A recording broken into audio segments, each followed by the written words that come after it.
Nous vous souhaitons une chaleureuse bienvenue. La virtualisation des postes de travail est une technologie très intéressante qui peut vous permettre d'exécuter, au sein de votre poste de travail, un ou plusieurs autres systèmes de manière séquentielle ou en parallèle. La virtualisation des postes de travail peut s'appliquer à divers contextes, que ce soit pour des besoins de découverte, d'exploration, de nostalgie, de sauvegarde, de déploiement ou d'optimisation des ressources.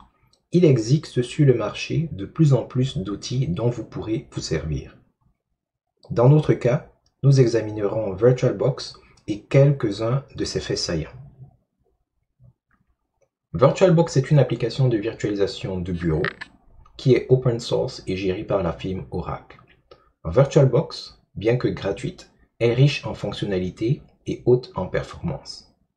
Elle vise aussi bien des utilisateurs privés que professionnels. Elle apporte la puissance de la virtualisation des postes de travail à toute personne exécutant des systèmes d'exploitation de type Windows, Linux ou Mac OS. Dans ce cours, nous nous lancerons dans l'exploration du concept de virtualisation des postes de travail, mais dans un contexte exclusivement domestique et local. Nous nous proposons ainsi d'aborder, entre autres, les aspects suivants. Les notions générales de base liées à la virtualisation, les enjeux et limites ou encore même les dangers de la virtualisation dans un contexte domestique. Nous allons examiner quelques outils qui sont à la fois populaires et gratuits, disponibles sur le marché, pouvant nous permettre de mettre en place des solutions infrastructures virtuelles. Nous allons examiner quelques différences entre VMware Workstation Player et Oracle VirtualBox. Nous aborderons la démarche générale de mise en place d'un environnement de virtualisation.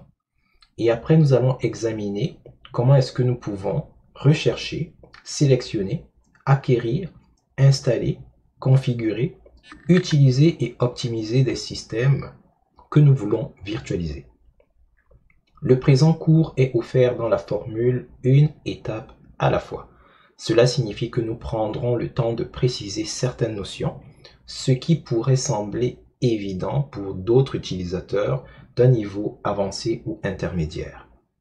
Nous avons prévu une table des matières que nous vous invitons à consulter afin de vous rendre directement dans les sections que vous trouverez les plus pertinentes pour vous.